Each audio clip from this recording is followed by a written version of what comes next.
Hello and welcome to episode 59 of Off the Bandstand. My name is Christian Wiggs. I am your host. Today's episode finds Kat Edmonson returning to the show, an award-winning songwriter and singer that the New York Times describes as having, quote, an equal foothold in jazz, cabaret, and vintage cosmopolitan pop.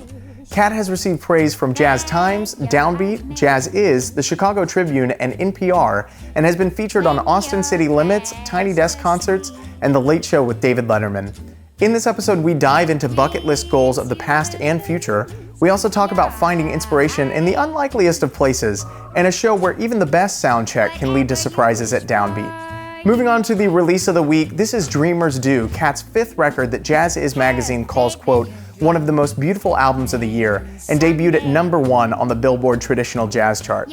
In this album, Kat explores the shared human struggle around daring to dream, and it illuminates a range of emotional and psychological consequences that can happen along the way. The record features reimagined versions of Disney classics, Great American Songbook tunes, and 2 original compositions as well. If you want to support this release directly, you can go over to Kat's website to purchase a copy at katedmondson.com. And for all things Kat all the time, you can follow her on Instagram at Kat Edmonson. Now moving on to the Monk shows of the week, the 4 that we want to mention are Gabriel Santiago's Upright album release show on Friday, October 29th, and then we have 2 very special upcoming shows this weekend. Bandstand was created with the idea of bringing together jazz musicians across every scene, and I could not be more excited that we're doing exactly that right here on the Monk stage. So join us on Saturday, October 30th for the Brian Carter Trio featuring Matisse Picard and Dan Shimielinski, and then the very next day on Sunday, October 31st, Halloween, we'll have the Christian Wiggs Big Band meets the Brian Carter Trio. And finally, the last one we want to mention is on Thursday, November 4th, which will be the Joseph Serrato Quintet. Tickets are available for the limited in-person audience at monksjazzclub.com, and as always, every show will be live streamed with links to donate in the top right-hand corner of the screen. That is it for all of the mentions and albums this week. Let's dive right into today's episode, episode 59, Kat Edmonson Returns. This is Off the Bandstand.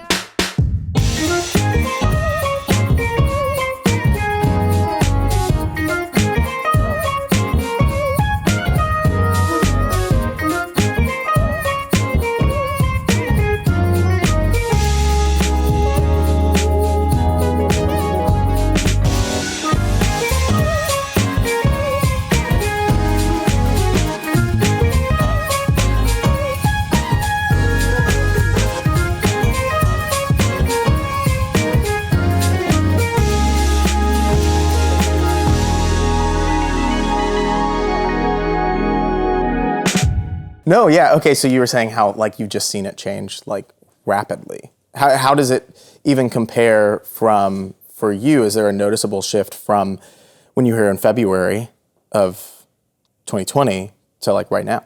Yes, in the airport. When I got off the plane yesterday and was walking around the airport, I was like, it feels like Austin City Limits Festival in the airport. It feels like a huge party in the airport. Right. I mean, every local place from Austin is now inside the airport. Yeah.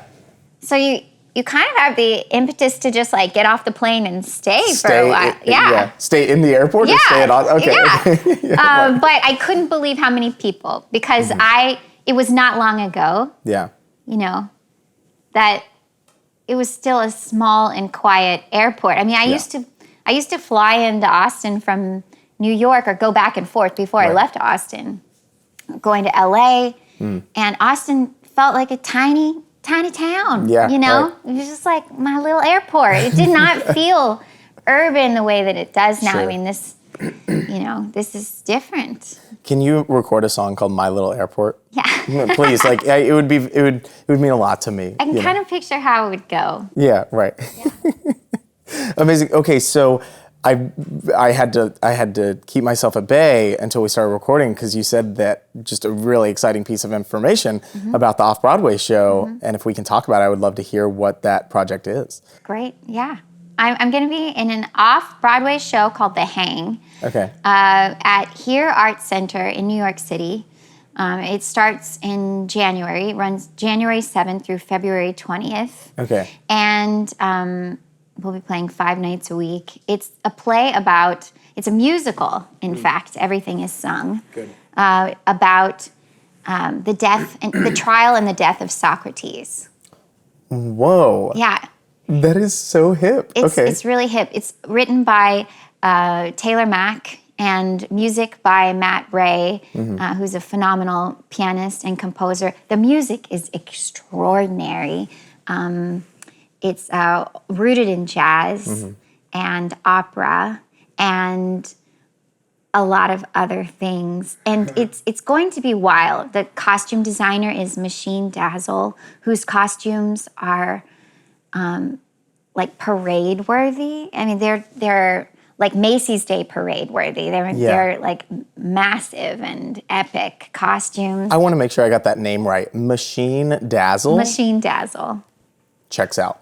Absolutely. Yeah. Give him the role or give him the position just based on the name. But yes, oh my gosh, okay. Very cool. And then what's your involvement with the show? I'm one of the principal actors. Kat, this is amazing. Yeah, I'm really excited. Congratulations. Thank you. This is kind of naturally leading into something that I wanted to talk about just kind of bucket list items. And like, I think we're always focused on the next thing kind of as creatives and musicians of like, okay, what's the next project that I can work on? What's the next thing that I haven't done yet, and itching to get to the next thing. And I'm guilty of that where maybe I'm not fully present all of the time to what's actually happening, and I want to be able to savor that moment. But, motivation is absolutely a crucial part of innovation, right? So it is kind of that double-edged sword where you have to be focused on what comes next, but also taking in and not taking for granted what you are doing right now. So, you're about to do a Broadway show. Going back, what are some of like the bucket list items from early in your career, whenever like you're like, oh, it would be really swell if I could do this one day? What are some of those things that you've been able to check off, like looking back now? Well, I got to be in a Woody Allen movie, and that was a major goal. It's part of the reason why I moved to New York. I fell in love with his films as a kid, and I fell in love with the New York that he presented, which was also the New York that I watched in all of the 30s and 40s films that I loved so much. And, well, there's actually been a lot. Yeah. I played on late night television. I've played on morning television. I've toured around the world in a lot of different continents. Is there one in particular that you were like, I want to go here, and you did get to? I play Carnegie Hall, which is on this continent, but yeah, right. It was always a dream of mine, as it's a dream of everyone's, right? Who plays music, and it came really fast. So that was like startling. Sure. And I got to headline the television show Austin City Limits. Yeah. Which we were talking about that earlier, as we were getting ready, Christian, and you were talking about the skyline of Austin and how much it's changed. I remember when I watched as a kid growing up in Houston, I would tune in to PBS to watch, and I thought that the lights and everything, the background for Austin City Limits was real. I thought it was like, outside, and then I got there and I realized the whole thing was a TV show. But set, production, lights, blah, blah, blah. But I was so frightened when Terry Lacona asked me to play Austin City Limits, because I thought for sure he'd made a mistake. And in what way? Like dialed the wrong number, or just like heard a recording and you were like, oh, that's my best recording, maybe he won't? Like, in what way? Actually, it happened when I was asked to be a surprise singer at his at a birthday luncheon that they were giving him, and so I jumped out from behind a curtain and started singing, and Terry got on the mic and thanked me and said, and I want to announce here, this is something I've been thinking about already, and I can't believe you're here, but I want you to be on Austin City Limits. And I just thought, he must not be familiar with me. You know, like he must not know. I thought I was a mistake to be there in the first place because I can't remember who was supposed to. The original singer for his birthday that day was like, it wasn't Willie Nelson, but it was like, it might have been Willie. But anyway, they couldn't make it. And they asked me. I was like next on the list. And I was like, what's wrong with them? You know, they're confused. And I felt so bad for them. Sure. And I just thought like, oh my God, I can't. But I did. And it was a blast. And actually being on that show excelled my career very quickly because I was doing well in Texas. Yeah. I was doing well in certain places, but once my show, premiered and it was playing all over the United States, I just started selling records back when records were selling. Sure. And it was actually right before they weren't anymore. And it changed a whole lot of things for me really fast. Yeah. How many records had you put out before the Austin City Limits gig? I had released. Good question. I had released two. I had one record out when he invited me, and I was in the process of making my second. So my second came out right before I played because there was a great deal of time between getting invited and performing. Sure. And then my record just started selling a lot. How do you react in the moment to something like that where they go, oh, it's just really fantastic that you're here. Would you like to play Austin City Limits? I would like to think that I could keep my cool. I probably could not have kept my cool. Like, how do you react in the moment to something like that? I have a reputation for strangely acting very cool in those kinds of... Okay. Like when I got a call from a major label, vicariously through someone else. They were calling because they wanted to work with me. The third party called to give me the news, and I was like, okay. That sounds nice. And they were like, why not? This is a very strange reaction. And I was like, I don't know. It served me well in most circumstances, I played a party one time,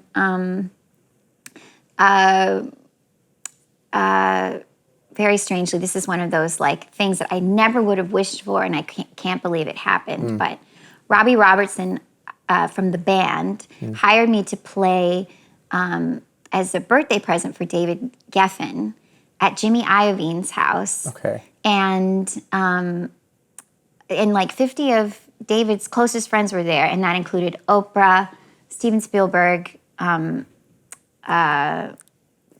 Hanks and his wife Rena Wilson, and just like it was everywhere you looked, there was somebody, and Joni Mitchell. Oh my God! And it was like a small party, and I actually regret how cool I acted around Tom Hanks because I love him so much. Oh, of course, don't we? He was like engaging me. He and Rita actually were wonderful to talk with, but I said so little.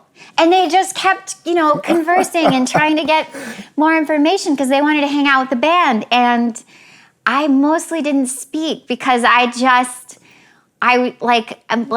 instinct was to be cool. Yeah, and I was right. just flipping out. Yeah. I mean, I love him. I grew up with his movies, and I love him. And we still do. He's still making great movies. Yeah, I mean, just thinking of this right now, the immediate association with Tom Hanks is it's been too long since I've seen Big. I think as soon as I get home tonight, I'm going to go watch film. Big. It's so good. Yeah. So conversely too, because actually that's a good segue because you were talking about performing and being over at a house party. Some of these other people that you mentioned, or places even, going and playing Carnegie Hall and performing in front of David Letterman on his show, arguably one of the top 3, if not greatest comedians of all time. I mean, that man just exudes the very essence of comedy and show business. Does any of that ever debilitate you? Or like you're on tour again now, so like, you know, maybe pre-pandemic and post-pandemic, are there any sort of nerves that happen? I know that's a very kind of basic question, but I've even found that for me, I never used to have any of that. And once I step on stage now and do a show, I'm totally fine, but I have a lot of anxiety going to the gig. As soon as downbeat happens, riding a bike, totally fine. But pre-pandemic, post-pandemic, do you ever have any of those feelings when you're in the presence of like other people who are luminaries? Yeah, when I played Carnegie Hall, there were a lot of famous people there that night, and I was playing Carnegie Hall. So the pressure was just extraordinary. Yeah. I also had a label there that I was in talks with signing, and incidentally, we ended up signing together. But the whole thing was it just felt like too much. And I remember just sitting backstage and like not being able to feel my legs and like wondering how I'm gonna, how I'm actually gonna stand and sing this song. And my mind was blank. I was like, I think I know what I'm about to sing, but I can't call up the words right now. Yeah. And just walking out on that stage and then starting, I mean, it went really well. And actually my performance, somebody captured it, and I'm so glad they did. Oh my gosh. Yeah. Is that under lock and key? No, it's online. Perfect. I always have to like search around to find it, but I need to like get a download of it. We were there giving tribute to Prince when Prince was still alive, and it went really well. Don't tell me Prince was there. Was Prince there? No, he didn't come. Oh. He came to the after party in true Prince fashion, and he made everyone wait at the after party for hours, and then he came out and played for the next 3 hours. Amazing. Yeah.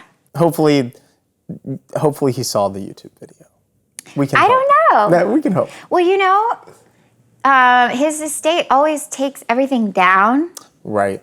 But nobody took it down, so maybe that's something. Maybe it's the stamp of approval. Yeah, maybe. It's that stamp of approval. Amazing. So talking about bucket list items of things that, I mean, it's hard for people to think that there's like anything more that somebody could want. I mean, Letterman, Carnegie Hall, Austin City Limits, playing all over the world, doing all these different things. But of course, it never stops for us. It never stops with the things that we want to do. Broadway, what are some of those bucket list items, if you don't mind sharing? Not at all. What are some of those things that you would like to end up doing? In fact, I'm notorious for declaring what I want and then trying to find some way to do it.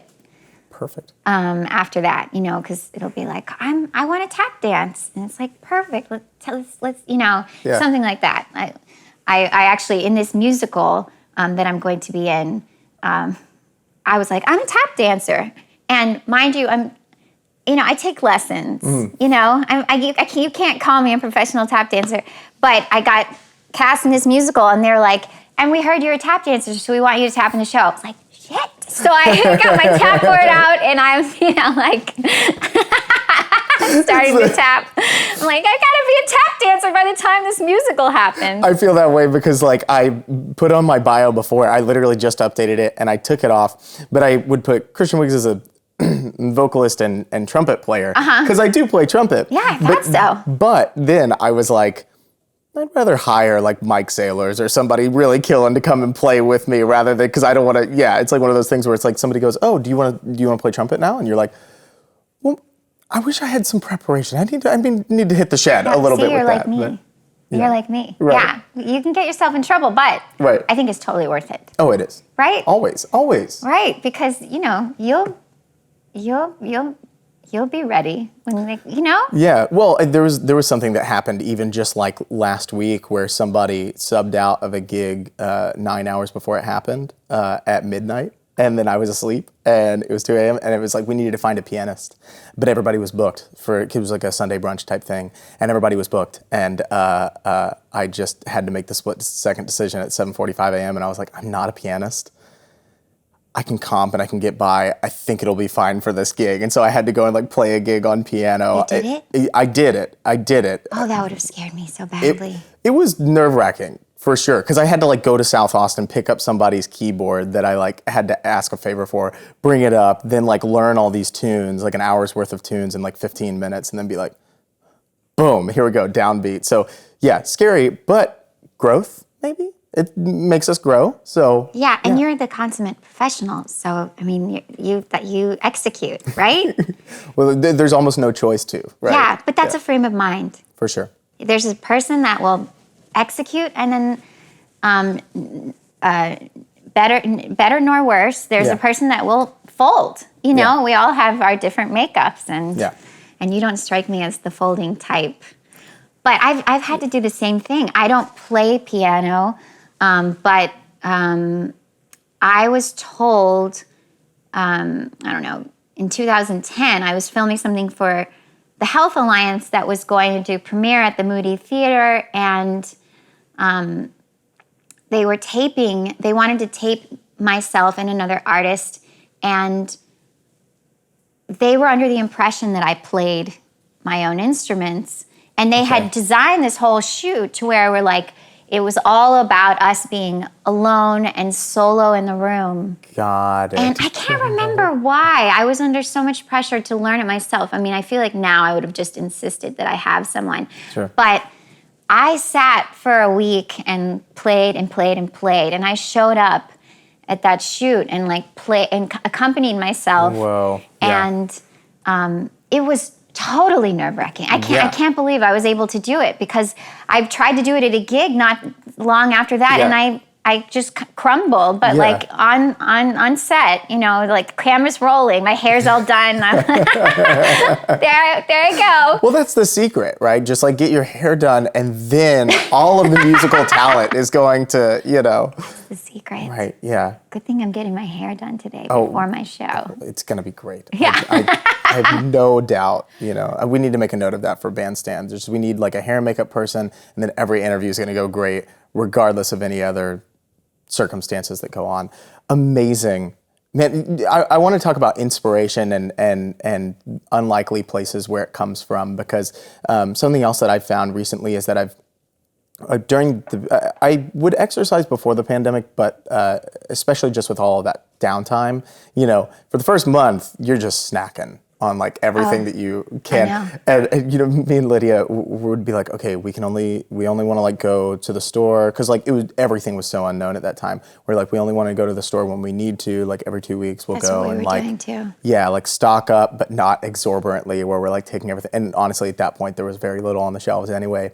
But we would do that, and then I would just find that I was like eating everything, you know, eating my weight, just because there was nothing to do except for like, well, you know what? I was going to say there was nothing to do except for watch movies, but what I should say is we had time exclusively to consume art. That's a positive way of putting a spin on it. But because of that, I was like, okay, I really want to get back into exercising, because when you remove the performing aspect from an artist, I'm sure you felt the same way, you kind of lose a little bit of like, I don't know, I don't want to say that we put our meaning into our art, but whenever it was kind of just taken away so abruptly, it's like, well, do I go out and like just stop being a musician and just try to get a different job? You know, is the dream like balloon popped now, you know? So I was like, okay, endorphins are going to help. I'm going to start running.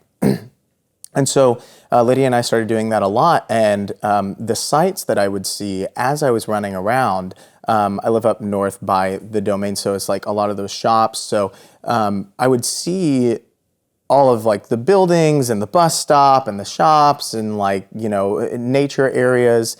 And those just became very synonymous with my day. And it felt like I was creating this bond with with like inanimate objects almost, you know, it was like a relationship with something that was not necessarily able to give back to me in a deliberate way, but it was feeding my, you know, perception of my daily runs.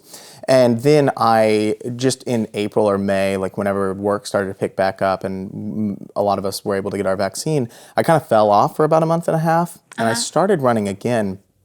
And I noticed that I would see the exact same things, but I felt some sort of like fear of missing out, or that like, it felt eerily like those same inanimate objects feel like whenever you are best friends with somebody in high school, and then you go off and you live separate, unique experiences in life, and then you come back together and you still have that same affection for that person, but things feel like they've kind of changed a little bit, you know? And it's not necessarily bad, but it's just kind of weird, just kind of eerie.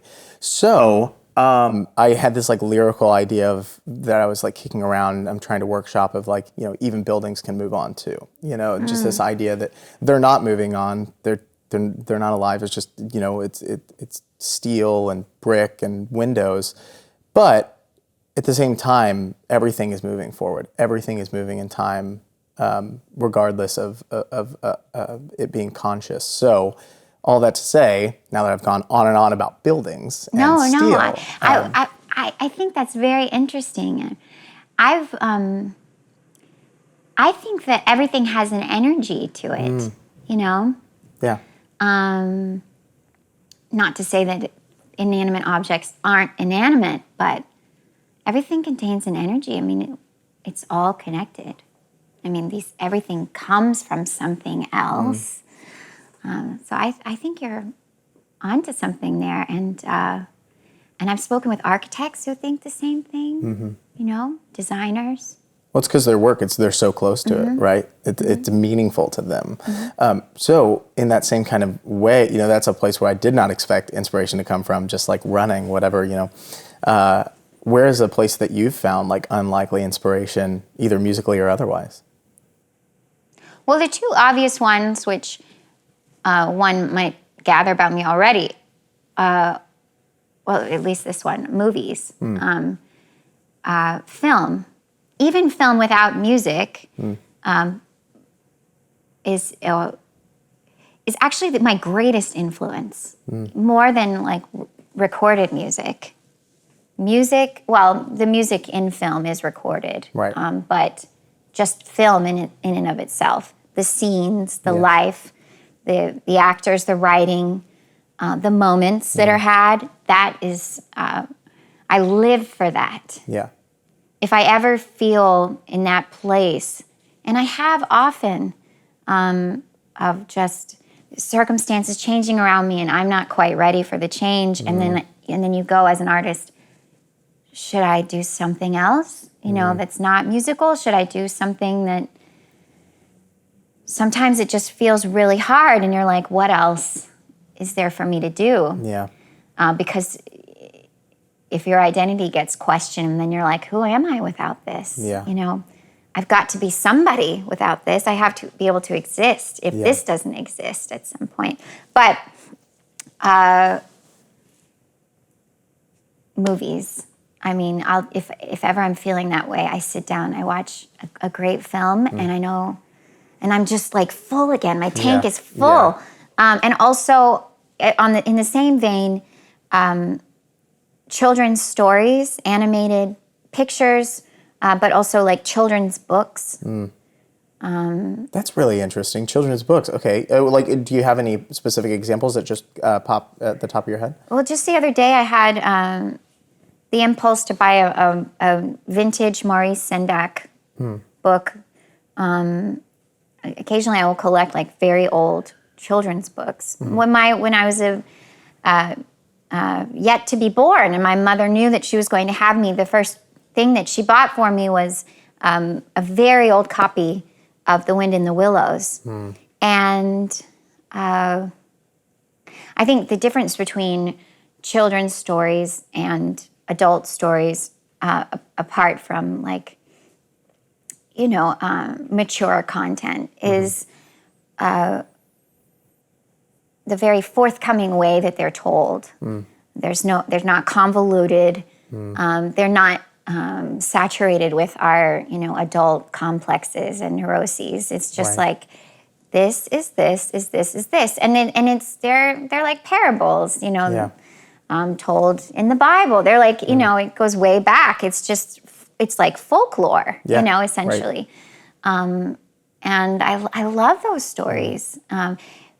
They all reflect our humanity, and that is what inspires me, is finding the humanity in our day-to-day lives, in, you know, everywhere. It's the thing that makes me want to express myself and relate to people. Absolutely. Are you a fan of Sondheim? Yeah.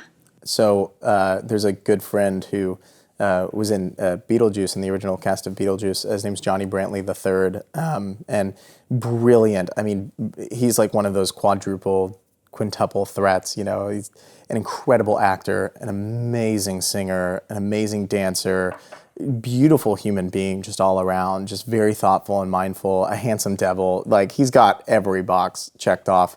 But we were just talking about and reminiscing together about the tune Move On from Sunday in the Park with George. And I'm not sure how familiar you are with that tune. I mean, I think all artists, you know, who are in tune with musical theater, you know, come across it and it means something to them at one point or another. But kind of like what you were saying just a second ago, you know, with movies and, you know, saying like, is this what I should be doing? You know, that identity kind of crisis of different things, you know, that tune, you know, stop worrying where you're going, move on. If you can know where you're going, you've gone, just keep moving on. And that lyric, which breaks me every time, is, I chose and my world was shaken, so what? The choice may have been mistaken, but the choosing was not.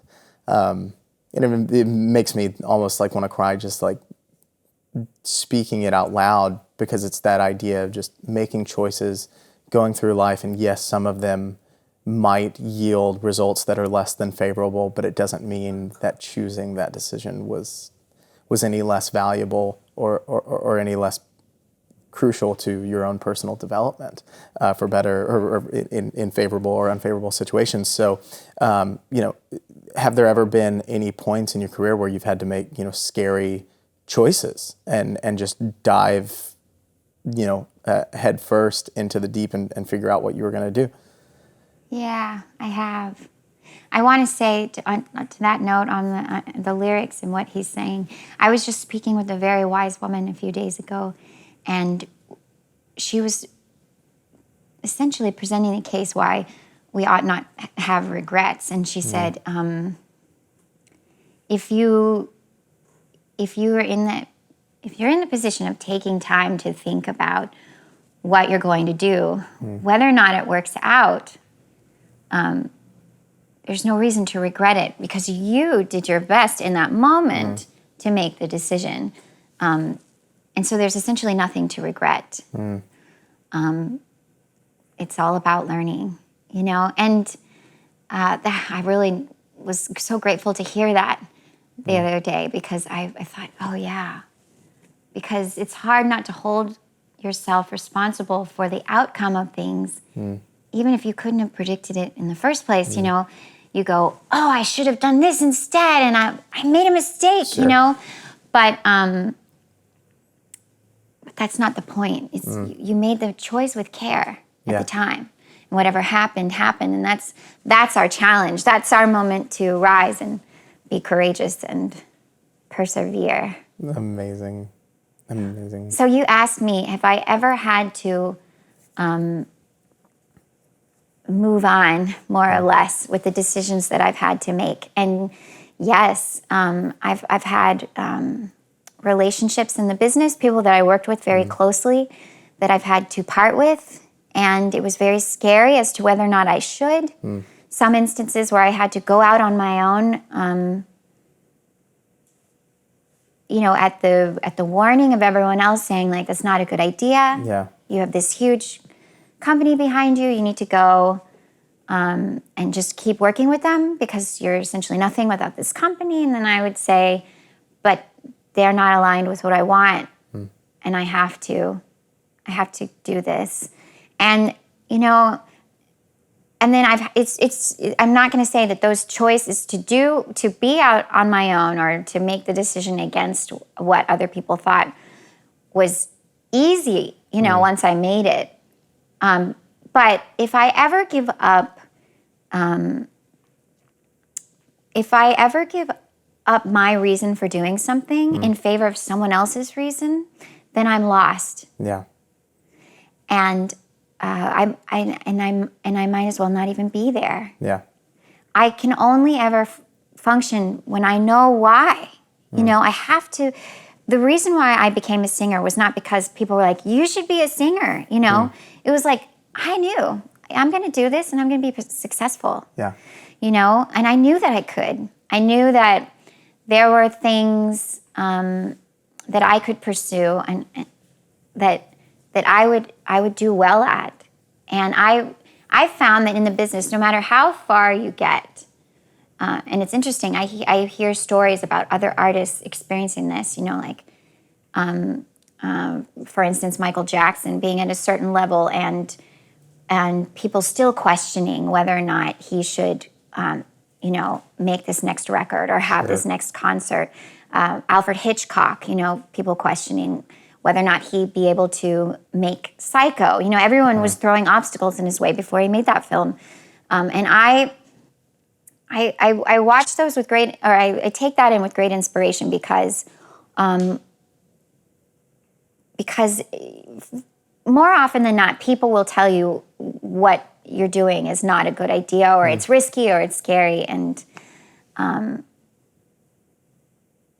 I know I didn't give you any specifics. No, that's okay. No, I mean, anything that you say is going to be meaningful, Kat. That's one of the things that I have come to learn about you very quickly in 3 conversations. This is our 3rd conversation, and it just makes me so happy. I mean, there's absolutely no part of my shoulders that are elevated whatsoever. I mean, we're just hanging out, and it makes me very happy. And so, no, all of that was valuable to me. Yeah, meaningful to me. I guess what I want to say along with that is, I feel like this is a little piece of advice I'm sharing for anybody that would be hearing it, which is the thing that propels you to make the art in the first place, or start the business, or whatever you're doing, is the trust in yourself that you know you can do it. As soon as you give that up, you're screwed. Yes. It's over. Yes.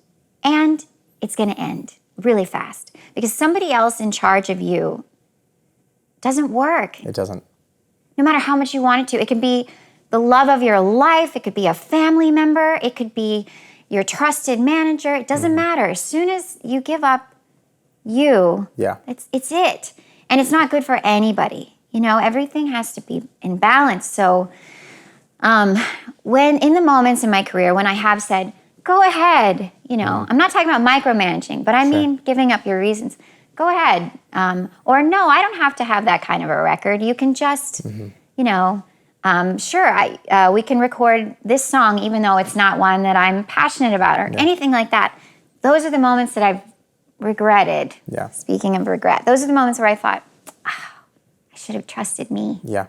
Yeah. I feel that way very much so, and I said this at a lecture that I gave last month at Texas State to people who were just very early in their undergrad, which seems crazy that I just finished my undergrad a couple of years ago. When they asked me, I was like, I don't really know what excessive life experience I can give, but sure, I'll come and talk, and Lydia's just in the other room going don't tell him you'll pay him to talk. Don't tell him you'll pay him to talk. He talks a lot. No, but I had told them, start that project. Whatever project you're thinking about, 18, 19, 20 years old, start that project and don't rely on, bouncing. Yes, take in, good advice about maybe how best to get it off the ground. Don't think that you have to go it alone, but don't base the viability of the project based on someone else's perception of your idea. Yeah. Because when somebody says, oh, I don't think that's going to work, or no, that's a dumb idea, you shouldn't do that, what they're saying is they can't make it work. Right. They don't think that they can make it work. That's right. You might be able to make it work. And honestly, unless you're, you met him here, but one of the reasons why I love Kirk to death, and we've only known each other for a year, but we've dove into the deep end together on Bandstand and all these different things where we're bringing down other people, which, by the way, Cafe Society, the Woody Allen film that you were in, the person who we're bringing in 2 weeks, Brian Carter, the drummer, I believe was in one of the jazz club settings in that movie, playing drums, playing brushes as well. So it's just crazy how much of a small world it is. But getting back to the point was that Kirk, and I are totally in sync from the get-go. There's nothing that I've had to explain to him and vice versa. We just are on the same path. And so, that's a rarer occasion than not. But you want to make sure that you're not basing the viability of your project based on somebody else's perception of your idea, because the only person who has it all together most likely in their head is you. And then you want to get people together with you to execute that kind of project. So like you're saying, yeah, if you need to move on and do something because the people who you're currently with aren't ready to go with you to that next step, it doesn't mean you have, and I'm speaking in the general sense of you, but that you have any contempt for that person. You just say, like, what we did together was great, but I want to go and do this. And if you don't want to do it, that's fine. But right. I need to do this, you know? Yeah. I have two thoughts about what you said. One is, if you can imagine the thing, then it's completely possible. I do think that. The other thing is, because that is your indication right there. If you can see it, if you have a vision for it, then it's just possible. Yeah, right. And the other thing is, you were saying that you were advising people if you have an idea, start it. And I would say start now, because so many people say, okay, well, I want to do that. So I'm going to take this job first, and I'm going to do this thing, and then I'm going to do that thing. I'm going to establish this, so then I'll have the blah, blah, blah, to then do that thing. Yes. It's like, no, just do that thing. Yep. Just do it by any means possible. Just start doing it, because it always takes longer than you think it's going to. And the naive, inspiration, when you don't know what you're up against is actually the very best time to begin, because it actually does get harder. Yeah. Once you know, the whole system. You talked about, like, you didn't used to feel anxious, but now you've developed it. Right. I've gone through the same thing. And I think that comes from, now we know what we're up against. So we have a lot more to be nervous about. Sure. Right. When you start, you're like, oh, we're just going to do this thing, and it's going to work, right, Right. And then each obstacle that comes, you can't anticipate. So you just deal with it as it comes. Just like, when you see like a happy dog running, they're just there in the moment. Yeah. But when then you have so much time to go, okay, we're going to do this thing, and it's going to require this and this and this. And before you even start, you're exhausted. Yeah. So I think starting something new and going for it right away is essential. It makes me think of when I was graduating and I was doing my student teaching, because I got a music studies with an ed cert, a degree at Texas State. And I was like, okay, I'm definitely, like, I've been doing the professional musician thing while I've been doing my degree since like latter half of freshman year. I know that I'm going to keep doing that. But it'd be really nice to have a steady paycheck, so maybe I'll just get like an elementary teaching job, and I'll just apply for some, and I'll do that for 2 years, and I'll save up a bunch of money. And so I was floating that idea around to different people, not necessarily looking for affirmation of it, but I was just kind of speaking it into existence. Looking back, I was trying to convince myself because I did not want to do it. And I don't mean that anything against like being an elementary school teacher. It's just not for me. It wasn't for you. It wasn't for me. And I remember standing outside my duplex that I lived in for like 4 years, and me and the landlord were good friends. And I told him that plan, and I'm pretty sure I was standing there with my dad too. I think my dad was in town. And my dad has always been somebody who's definitely believed in me and like supported all of my music stuff. But before college, lovingly, he was like, the statistics for success in the music field are, and he was just looking out for me. That's no dig at my dad whatsoever. It was all out of love. But I remember us standing there in this like little triangle, and I told Mac that idea. My dad's more of a soft-spoken person, so he wasn't really talking. And Mac goes, Christian, no, man. I've been watching what you're doing. Do not do that.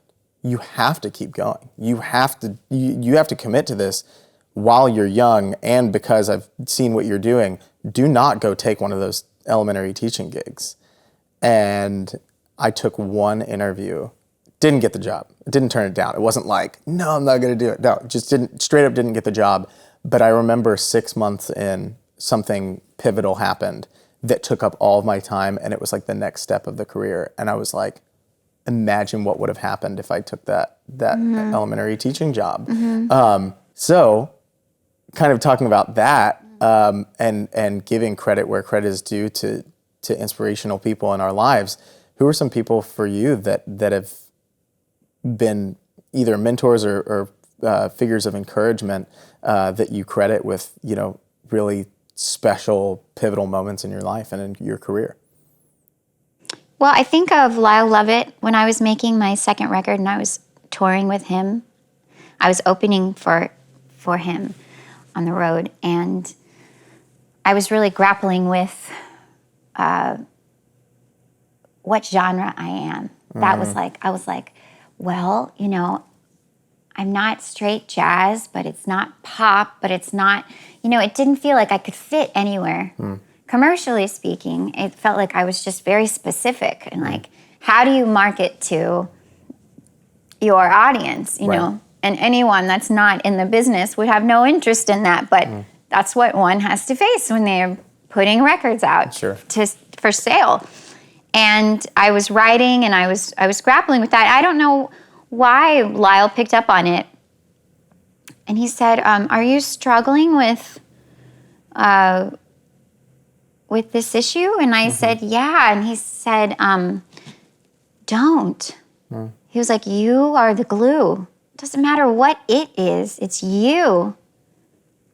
And that's Lyle, who spans so many types of music, and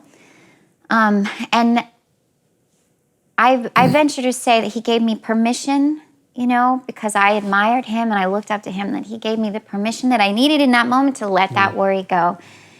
It sounds like your friend gave you permission to do what you really wanted to do. Right. Sometimes we just need to, but what a good friend to speak the truth to you. Yeah. And also my life partner, Aaron, who incidentally plays drums in my band. He and I have produced records together, but he's been my witness for the last 10 years now of all the things that I've been doing. And some years ago, I was struggling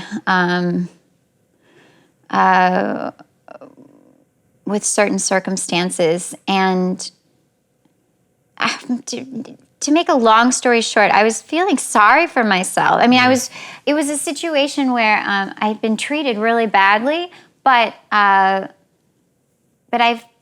couldn't stop feeling that I had been treated really badly, and I was just stuck in that feeling. Sure. And I wanted, I wasn't moving on. Yeah. In Sondheim's words.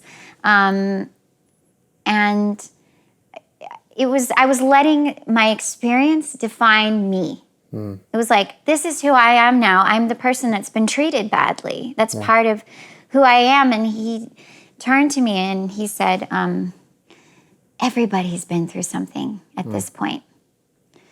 You're old enough that everyone you know has been through something. So now it's time to keep going. Yeah. And it was hard to hear. Yeah. Because I was feeling so badly, but it was exactly what I needed to know. And that honesty was invaluable. Yeah. It set me on a better trajectory. Do you feel that it's especially beneficial to have somebody who is your life partner who also does the same career path as you? Yes, but that's always circumstantial. Yeah. I mean, I have friends in the business whose partners have nothing to do with, that business, and they're like, this is why it works, And for us, we didn't start out working together. That was never our intention, but because we both happened to be in the business, it just kind of eventually happened organically. And yes, it really helps that I don't have to give him the backstory or provide any definitions of what I'm doing. Sure. He understands it all, and it's a beautiful thing. Yeah. I love that you said that it's circumstantial there too, because Lydia, for example, sings and was like the president of an a cappella group in college and stuff like that, and is a musician in that way of by hobby. But she is also, her main thing is that she does, like early childhood development research, and works for the University of Texas. And, it's really great to have her outside of it, because especially when I was doing Off the Bandstand from home, as you know, because you were on there, and you, to this day, had the best background of anybody on the virtual Zooms. Those books and that like, kind of opaque glass was so beautiful. I went back and watched it this week in preparation. I was like, this is so picturesque. It's so beautiful. What did we say that tune that you need to write is My Little Airport? Yeah. My Little Airport, but make that the back cover of the album, just for me. Well, I love how much you love that. I mean, backgrounds have been so important as of late, right? Of course. It's everything. I saw a really great New Yorker cartoon, and it shows a guy in his apartment, and he's like wearing a tie or like, a like nice shirt, and he's got like this little background just where the computer can see, and then the rest of the house is just like pizza boxes, old bags, like things everywhere, And that's pretty much been everyone's life, right? I mean, we were all stuck and just trying to do our best in the little window where people saw us. Yeah, if you could see like what was on the ground and to the side, there were like 5 lamps just trying to get the best lighting, and like blankets all over the ground, and like a poof, in the corner trying to soak up sound, because my office is a very live room.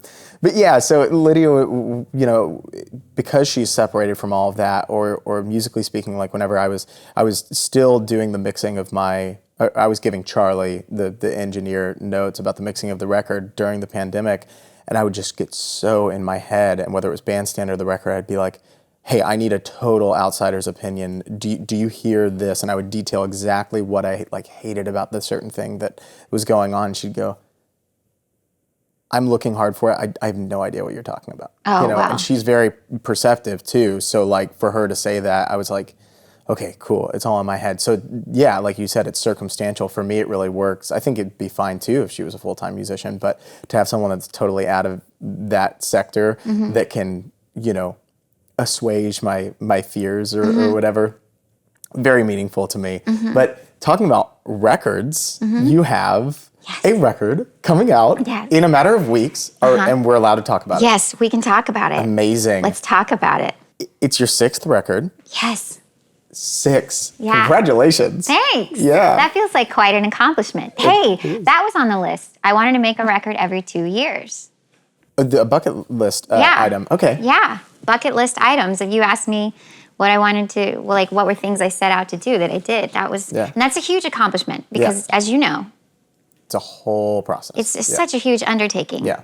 And it really is something that, regardless of how the album is received, you've put you put everything in it. Yes. So, thank you. Yes, of course. And as Gabriella mentioned, she's listened to it like 4 times. And when you told me, you're like, actually, yes, I have something that I would love to plug. New Christmas record. I was so happy, Kat. I was so happy because I listen to Christmas music year round. I'm a maniac. I'm a maniac. Everybody's like, oh my gosh, get him out of here. But like, I mean, like, my affection for Kurt Elling, but like Kurt Elling's The Beautiful Day record, always on, without fail. And if it's good music, it's good music, right? Exactly, right. And a big thing about like Kurt's record is that it takes stuff, turns it on its head, like Same Old Lang Syne, the Dan Fogelberg song, completely different, kind of this like light march feel and stuff.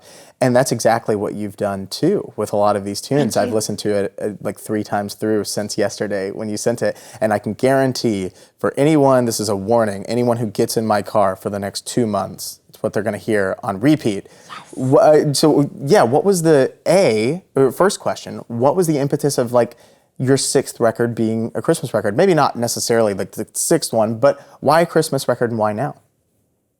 Well, during the pandemic, I started a live stream. Yes, Kat Edmondson show. I had the Kat Edmondson show every Sunday night. And I was doing holiday specials for every holiday. We did a special, and the Christmas special went quite well. It was our most watched show. Fantastic. And there were a lot of preparations for it. I had my band all recording remotely, so I was, they couldn't be in my house. So I was singing to all of these tracks, but I was writing arrangements for Christmas songs. And I historically have loved doing Christmas shows. It's always been my intention to make a Christmas record. I really thought that I was going to make like either a big band record or just a Christmas record with tons of strings, both of which are very costly. I was about to say, so expensive. And take a long time, Right. right? So in this case, as I said, it's my goal to just keep making records every 2 years. I had these new Christmas arrangements that I'd done. It's also been my goal to make a pretty just straight ahead jazz record, which is something I actually haven't done yet, which surprises me. I mean, it's how I started my career, was playing tunes with a jazz ensemble, Great American Songbook tunes. But my first record, I wouldn't call that a straight ahead jazz record. The subsequent records, I was exploring all of my own songwriting, and the genres, vary. I always get qualified as a jazz singer, but other genres too. I've been called indie, pop, rock, folk, country. It's kind of runs the gamut. So amazing, just so connected. Continue. So in this case, I was like, I just want to make a record that swings. Because my band and I would love to swing. Of course. And to me, that's where the joy is. Yeah. So Christmas and swinging, there's nothing better to me. Yeah. And incidentally, the record is called Holiday Swingin'. It's coming out November 19th. And right before Thanksgiving. Amazing. So you can play it with your family at Thanksgiving when you're setting up the tree, if you do it that early. And it's like, classics like Let It Snow, which is kind of sexy. I've Got My Love to Keep Me Warm. What else? Christmas song. Chipmunk song. Jingle Bell Rock. Yeah. Yeah, the Chipmunk song. Yes. So fun. I melted on the last tune, Little Town of Bethlehem, because of the you. fact that it just brings it right back. And it's one of the things that I think makes your music so desirable to listen to, and the reason why the fan base that you have is so devout, is because you never sing a phrase that is anything less than deliberate. And what I mean by that is that nothing ever feels phoned in, and every single thing feels like you are being as honest as you can with yourself, but you are also trying to make it very intimate and present for the listener. So there is this duality of not just giving people what they want, but also being true to yourself at the same time, but knowing that you need to remove that artifice in order to have a really solid relationship with your audience. And that's exactly what I felt. It was like you were in the room with me, and I just loved it so much. Thank you. That last tune is it's such a perfect way to cap the album. Yeah. Thank you. It's like a true slow song on the record, and I wanted not to just represent the fun and the joy of the holiday season, but also the spirit of wonder. Yeah.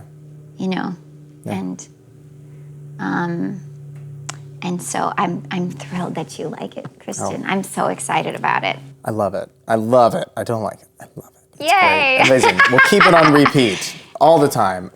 We had such a good time recording that. We were laughing, you know, and just yucking it up in the studio. It's all there. I saw there was one thing that was subtle, but it made me go, which it said volume 1. Yes. Is that? Yes. Okay. There will be more.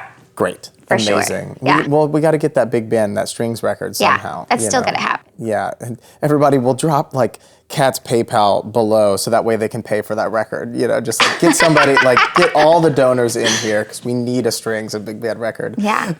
Amazing. So the 2 quick speed round questions are, and you and I were kind of talking about this before we started rolling, but if there's a record, or if you can't narrow it down to one, 2 or 3, if there's a record that you would recommend everybody go listen to as soon as they finish watching this, what would it be and why?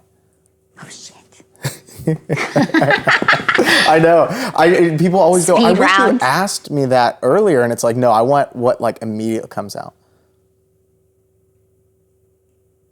No, and my mind goes blank when people ask me this question. Oh no.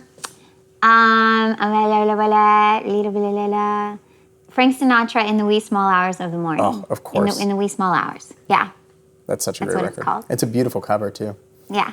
Him and a lamppost. Yeah. Yeah. Okay. Next question. Classic. Next question. Well, you're running the interview now. Yeah. The last question is, we all have gigs from hell where things go totally sideways. If you can recall a particularly crazy gig where you just couldn't believe what was happening or things were going up the wall, what would it be? Yeah, I was in San Antonio at a very beautiful old theater. We had no sound on stage. And the theater was packed, and none of us could hear ourselves for the first 20 minutes of the show. Oh, so the sound equipment just wasn't turned on. Like there was equipment. There was equipment. Okay. It was not working. Got it. And apparently no one knew what to do. And eventually it came on, but it was like so distorted, and we all just played, and we had no idea what it sounded like, no idea what was going on.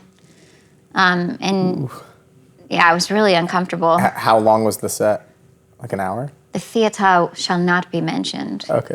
But yeah, it was an hour and a half, and it was a shit show. Yeah. Did you see just people being like, you know, it's funny that everyone's inclination when no sound is going on, even if they have no idea, the audience has no idea where the tech booth is, they all go, you know, just like looking for somebody. The audience like, had no idea what was going on. Amazing. And we would not let them know. That is my first priority. Yeah. You know, unless it can be part of the show. Yeah. And I can include them and say, hey, this is what's up. Yeah. But if it's going to detract, Yeah. you know, and you have to know the difference. Unless if like something's screeching, then they can know, and then we can Sure. laugh and we can talk about it. But there's nothing, so they can't react to it. Yeah. So they're not going to know. Yeah. You know, we just have to play and pretend like we know what's going on, and we couldn't hear a thing. Well, it ended up okay. Yeah. We're here today. Yeah. And everything's fine. But, Everything's yeah. fine. Usually it does, despite all odds, end up okay. Amazing. Kat, I can't tell you how happy and how, you know, we talked last episode about filling the joy quota, and you talked about watching Turner Classic Movies and how that just like totally recharges you.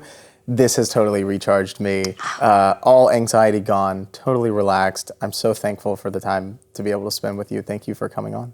Thank you, Christian. I love talking with you.